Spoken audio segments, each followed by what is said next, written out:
जय हिंद, जय Bharat and welcome to Dev talks. This is Aditya Chind. Bangladesh में वेस्टर्न कंट्रीज की तरफ पूरी तरफ से कवर अप करने की पूरी पूरी कोशिश जारी है। बांग्लादेश में जो चीजें चल रही हैं उसको कवर अप करने के लिए एक बड़ी फॉर्मलाइज्ड मीटिंग टाइप अप्रोच हमको दिखती है। काफी वेस्टर्न डिप्लोमैट्स हमने देखा, अमेरिकन, ऑस्ट्रेलियन, ब्रिटिश, इन लोगों से मिलते हैं और कहीं ना कहीं बड़ी इंटरेस्टिंग सी बातें करते हैं कि भाई हम शेयर्ड वैल्यूज, मीडिया फ्रीडम्स के बारे में बात कर रहे हैं। यहाँ पर दो मिले हैं कल इनसे, ऑस्ट्रेलियन हाई कमिश्नर जो नाडिया सिम्पसन है, और यूके की हाई कमिश्नर सारा कुक। ये मिली हैं। इनकी तरफ से जो स्टेटमेंट्स आए हैं कि ये मिले हैं IC adviser, ICT, information cyber space and technology के जो अभी एडवाइजर हैं, नाहिद इस्लाम। दोनों एक ही दिन में इस so called adviser, so called minister से मिलते हैं एंड ये लोग बात करते हैं किसके बारे में? Media freedom, transparency and accountability के बारे में। ये बड़ी इंटरेस्टिंग चीज है क्योंकि अगर आप देखें कि भाई जिस तरह से वहां पर बांग्लादेश में हिंदूज की अगेंस्ट में पूरी तरह से एक प्रोग्राम चल रहा है, जेनोसाइड चल रहा है, जहां पर अगर मार नहीं रहे हैं तो उनको नौकरियों से तो निकाल ही रहे हैं। ये तो हमको बड़ा क्लियरली दिखता है। Hundreds and hundreds of Hindus who were employed, teachers थे जो ऑफिस में काम करते थे, इनसे फोर्स्ड रेजिग्नेशन लेने की जो चीजें चल रही हैं, ये तो हमारे सामने बड़ी क्लियरली चीजें हैं।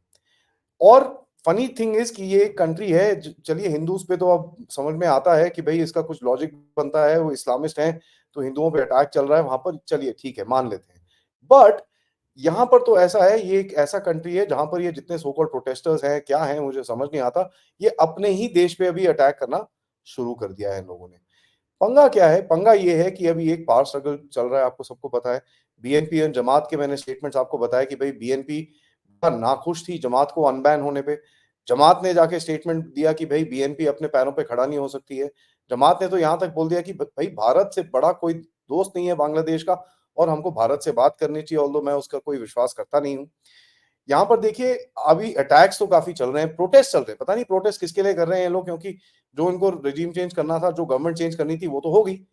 तो अभी प्रोटेस्ट किस बात के? रोज रात को खूब मॉब निकलता है किसी किसी सिटीज के अंदर और प्रोटेस्ट चलते हैं, मारपीट होती है, तोड़ फोड़ होते हैं, अटैक्स बैक टू बैक चल रहे हैं। कल रात को क्या हुआ, ढाका मेडिकल कॉलेज में इन लोगों ने जाके इमरजेंसी रूम में डॉक्टर्स की ठुकाई कर दी वहां पर, और डॉक्टर्स की इतनी पिटाई करी कि यहाँ पर एक दो तो बड़े सीरियस कंडीशन के अंदर है।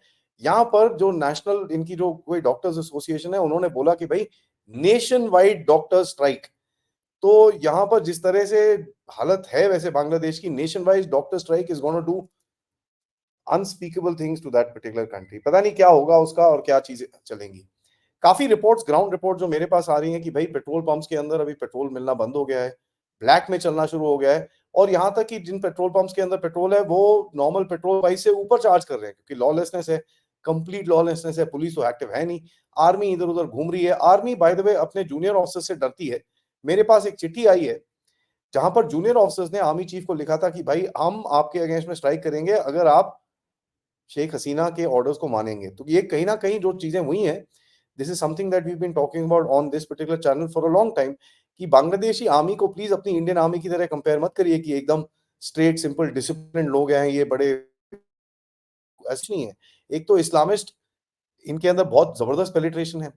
दूसरा, मैंने तो यहां तक सुना है कि साहब ये जो इनके सीनियर ऑफिसर्स हैं, ये जूनियर ऑफिसर्स और जेसीओ से बहुत डरते हैं, इनके जवानों से डरते हैं।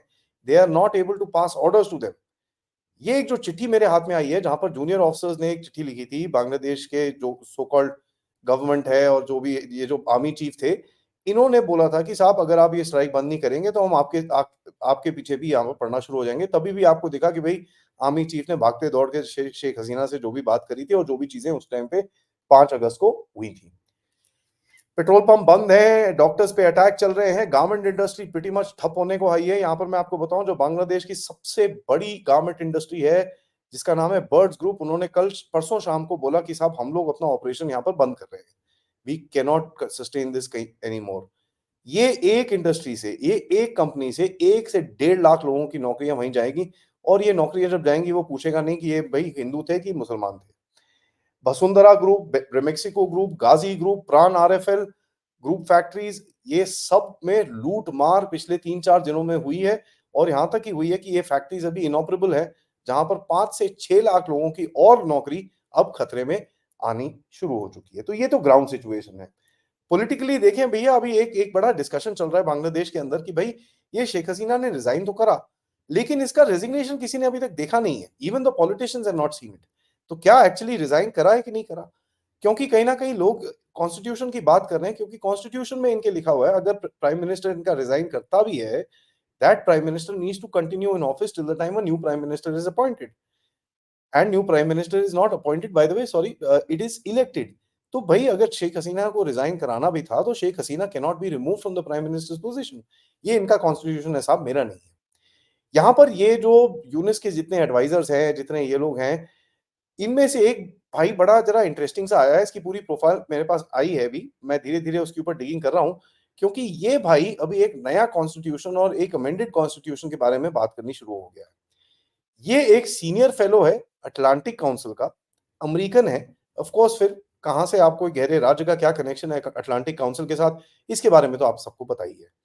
तो ये अभी इनको पता है कि ये एक कॉन्स्टिट्यूशनल क्राइसिस आ सकता है। अगर यूनिस और इसके जितने भी एडवाइजर ग्रुप है, ये जो लोग हैं, ये लोग अगर ये बीएनपी और जमात के थोड़ा सा भी डिफरेंट जाते हैं, वो लोग एक कॉन्स्टिट्यूशनल क्राइसिस बोल सकते हैं। एंड कहीं ना कहीं इनकी लेजिटिमेसी खतरे में आ सकती है। उसको कवर अप करने के लिए अभी ये कॉन्स्टिट्यूशन को अमेंड करने की बातें ऑलरेडी करनी शुरू हो चुके हैं। बीएनपी को पता नहीं चल रहा कि भई वो किस डायरेक्शन में जाएँ, क्योंकि कहीं न कहीं उनका जितना भी सपोर्ट बेस था, वो तो अब पता नहीं किस तरफ भागा हुआ है। जमात के साथ जो लोग बोलते थे बीएनपी की बड़ी अच्छी दोस्ती है, उनके बीच में क्राइसिस हो रखी है। और यहाँ पर जितने भी अवामी लीग के लोग हैं, मैंने सुना है कि भई वो अभी ऑनलाइन थोड़ा-सा एक्टिव होने शुरू हो गए हैं और उन्होंने कोई टीम शीट बनाई है, जहाँ पर वो इन्फॉर्मेशन डिसेमिनेशन के काम से ऑलरेडी शुरू हो चुके हैं। यहाँ पर बांग्लादेशी डायस्पोरा ने भी बोला है कि भई ये उन्होंने कुछ डिमांड्स रखी हैं गवर्नमेंट के सामने, भई 11-12 पॉइंट्स हैं, नहीं तो हम भी जितना भी रेमिटेंस भेजते हैं वो बंद कर देंगे। तो कोई एक डायस्पोरा की इनकी कम्युनिटी ग्रुप है, वहाँ पर इन लोगों ने ऐसी चीज़ बोली है। ये डायस्पोरा बाय द वे के जो ग्रुप है वो बैठा है अमेरिका और ब्रिटेन के अंदर। तो ये बड़ी इंटरेस्टिंग सी चीज़ है कि भई जो उनके अमेरिका, ब्रिटेन के अंदर जो जो जो बांग्लादेशी डायस्पोरा रहता है, वो ही इस यूनिस के गवर्नमेंट के अगेंस्ट है, लेकिन उन जिस गवर्नमेंट के अंडर ये लोग वहाँ पर रहते हैं, वो लोग ये यूनिस की गवर्नमेंट को सपोर्ट कर रहे हैं। तो बड़ी इंटरेस्टिंग सी ये कहानी है। यूनिस साहब के बारे में पता चला है कि भाई ये न्यूयॉर्क भागने वाले हैं। अब न्यूयॉर्क क्यों जाएँगे? क्योंकि यार सॉफ्टवेयर अपडेट तो होना ही है। नई-नई चीज़ें, नए-नए ऑर्डर्स, जो भी चीज़ें आनी है, वो तो करना ही है इनको। तो भई अब न्यूयॉर्क जाएँगे, वहाँ से थोड़ी ब्रीफिंग-वूफिंग लेंगे। जैसे हमारे भी है ना जो यूथ आइकॉन, मैंने सुना है अभी वो बाहर जा रहे हैं। तो ये वही है बेसिकली, यहाँ पर बैठेंगे ये लोग सारे, बात करेंगे कि साहब ये रीजन को हमने डिस्टेबलाइज़ तो कर दिया, हम किस तरह से इसकी तरफ आगे जा सकेंगे। जमात ने एक चीज़ करनी बड़ी इंटरेस्टिंग सी शुरू करी है, बड़ी सैड सी सिचुएशन है। आप देखिए, जो बेचारे लोअर कैटेगरी के हिंदूज़ हैं, वो जो बेचारों के पास खाना नहीं है, जो गरीब लोग हैं, उनको ये अभी कन्वर्जन करना शुरू कर दिया है इन लोगों ने, आटा, खाना, दाल, चावल देके। तो ये तो यार एक्सपेक्टेड था, क्योंकि कहीं न कहीं कितने लोगों को आप इससे इससे बचा सकते हो। मैं तो यही बोलूँगा यार, बेचारों की जान तो नहीं जा रही कम से कम, ठीक है? They are not being killed. But having said that, ये जो कन्वर्जन रैकेट अभी नया शुरू हुआ है, ये ऑफ कोर्स हमको रिकॉर्ड करना चाहिए और भारत की इसको इसके ऊपर प्रोटेस्ट अपना ज़रूर व्यक्त करना चाहिए। यहाँ पर देखिए, मैं थोड़ा-सा ये गवर्नमेंट को बोलूँगा कि साहब थोड़ी-सी अपनी ज़रा कम्युनिकेशन स्ट्रैटेजी बांग्लादेश के ऊपर बदलिए, अपनी आवाज़ उठानी शुरू करिए, क्योंकि जो भी कह लीजिए, अगर आपको कुछ करना नहीं है, अगर आपको कुछ किनेटिक एक्शन लेना नहीं है, जिसके लिए वैसे भी अभी सीज़न नहीं है, तो मेरी बात का तो टेढ़ा मतलब मत निकालिएगा कि अभी ये लोग कुछ कर नहीं सकते हैं। देखिए, जो भी किनेटिक एक्शन होना है, वो तभी हो सकता है जब बारिश-वारिश बंद हो। वहाँ पर अभी तो फ्लड सिचुएशन है और कहीं न कहीं दूसरी तरफ से भी जो पानी आ रहा है, गंगा की तरफ से भी जो पानी आ रहा है, ब्रह्मपुत्र की तरफ से जो भी पानी आ रहा है, वहाँ पर भी फ्लड सिचुएशंस के वार्निंग्स अभी भी चल रहे हैं। ये जो पूरा एक नैरेटिव चलाया था कि भई भारत वहाँ पर पानी फेंक रहा है, ये कर रहा है, वो कर रहा है, वो पूरा फ्लैट पड़ गया। यहाँ तक कि अमेरिकन आउटलेट सीएनएन और इन लोगों ने भी ये काफ़ी प्रोपेगेंडा चलाने की कोशिश करी, लेकिन वो पूरा फ्लैट पड़ गया। जैसे मैं बोलता हूँ भाई, अमेरिका में ये जितने भी लोग जाते हैं, बड़े-बड़े इंस्टीट्यूशन में पढ़ते हैं, लिखते हैं, वहाँ पर जाके ये थिंक टैंकिये बन जाते हैं। थिंक टैंकियों को जब ये एक रिटन स्क्रिप्ट आती है, उसके हिसाब से वो वीडियोज़ और कमेंट्स और ट्वीट्स और ये सब करना शुरू हो जाते हैं। जितने भी थिंक टैंकिये थे जिन्होंने कोशिश करी ये बांग्लादेश के फ्लड को भारत की तरफ अ, वो करने के लिए, वो पूरा फ्लैट पड़ गया, क्योंकि भारत ने बड़ा एक स्ट्रॉन्ग रिस्पॉन्स दिया उसका और बोला कि भई ऐसा कुछ नहीं है।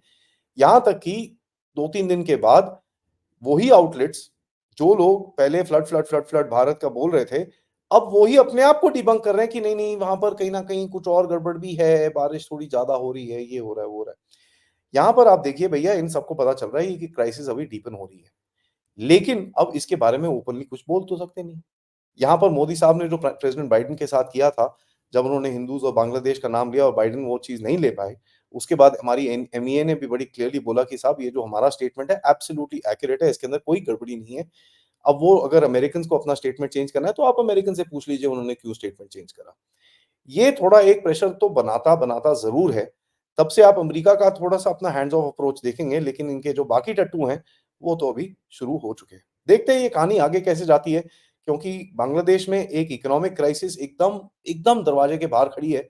हमारे को ए $1.8 बिलियन डॉलर्स इन्होंने देने हैं, प्लस आईएमएफ से भीख माँग रहे हैं ऑलरेडी, जो इनको ऑब्वियसली मिल जाएगी। देखें, ये स्टोरी आगे जाती कहाँ है, इसके ऊपर मैं ट्रैक रखूँगा, लेकिन जब तक ये वीडियो को लाइक करिए, सब्सक्राइब करिए चैनल को अगर आपने नहीं करा है।